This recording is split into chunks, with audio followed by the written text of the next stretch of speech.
So, you've ridden a gondola in Venice, eaten gelato in Florence. You think you've seen Italy. You haven't. No one earns that badge until they've been to Naples. Naples is not for the faint of heart. It's crowded, chaotic, and tatted up. But man, does this place have soul. It's full of characters, and around every corner is a diamond in the rough. That's what's kept me coming back here for 2 decades. And just when I think I've got a handle on her, she surprises me. So this time, I've come with backup. Buongiorno, Nicole. I'm hitting the historic quarter with Francesca, my woman on the inside. She's a local expert with context, guiding urban explorers who want to go deeper.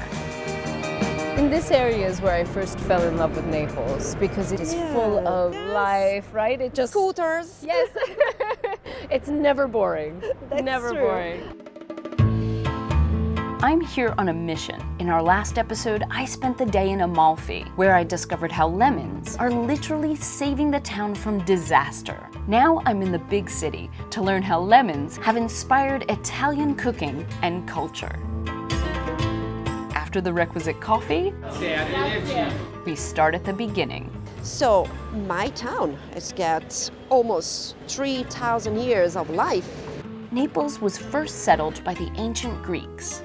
This was the site of the Agora and later the Roman Forum. Francesca shows me 2 Corinthian columns, lone survivors of a 1st century temple, incorporated into the facade of a 17th century church.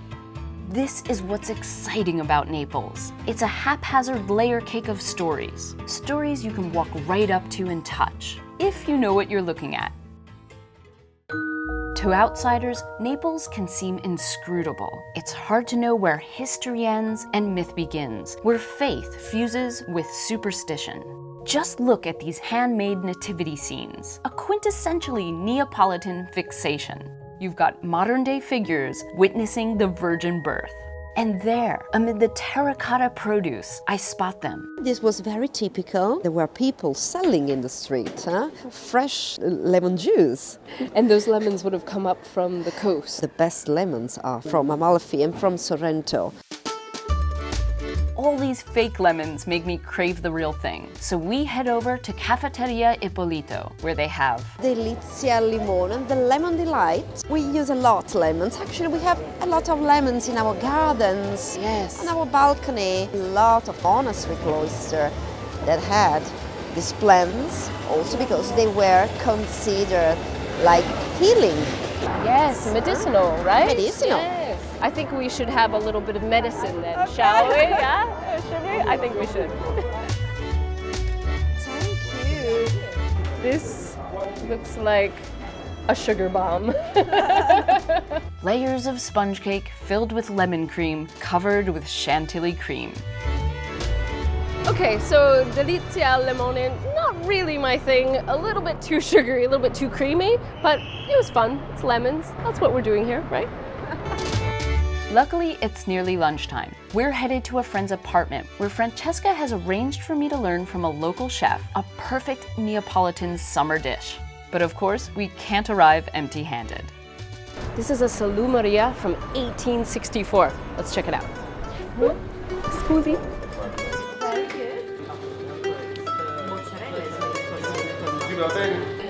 Grazie mille. We've got our cheese, our bread, and lemons. And this being Naples, we've bought them all from specialty purveyors who have been doing this forever. It's time for spaghetti al limone. Andiamo.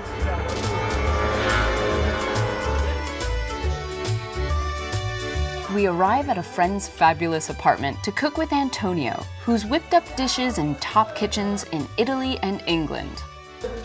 Ciao.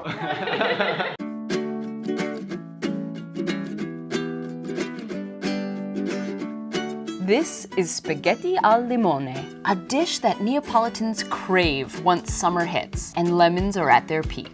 To make it, you'll need Double cream, parmesan, dry red chilli, garlic, butter, lemon from Sorrento, parsley, and obviously the linguine. Let's go. Okay, half zest, half juice of the lemon. More? Okay. You can't have too much lemon. Yeah, especially if they are from the Amalfi coast. Oh yeah. And everything right into the cream. Okay. And the reason why we do that, because we don't want to cook the zest. Because it's already bitter. If you cook it, it will be even more bitter. Perfect. They smell. Smell this. Come on. Oh. So good. Next, we chop garlic, chili, and parsley. A lot of people, at least where I come from, think of Italian food as, tomato sauce and olive oil, not butter and cream. We already have the lemons, which are bitter. So the olive oil, especially the extra virgin olive oil, it's bitter. So you don't want to have too much bitter. Exactly. Antonio melts the butter with the parsley, garlic, and chili. This is basically a very, very simple dish. Everyone can do that, but you need the right ingredients. Including for quality that. ingredients. Absolutely. Yeah. And patience. That's the hard ingredient to find. You always need patience. We add the lemon cream until it's just warmed through. Now, the king, I say in Italy, parmesan. Okay, so the pasta is boiling. The water is boiling. And we're gonna open the pasta in the Italian way. Antonio says it should come out slightly undercooked, but how does he know when that is? I'm gonna just touch it and I know it's the right time. Pasta whisperer. He will actually tell me, yeah, I'm ready. So. I'm going to listen and see if it tells me that.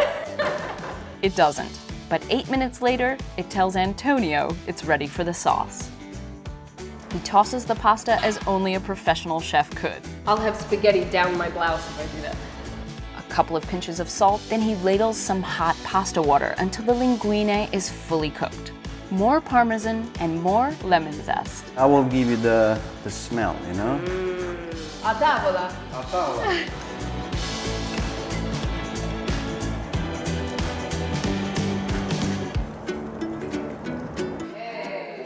There we go.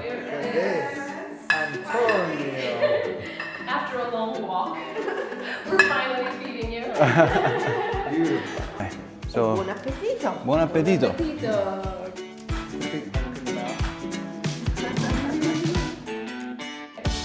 Naples' new friends, Limone. Chin chin.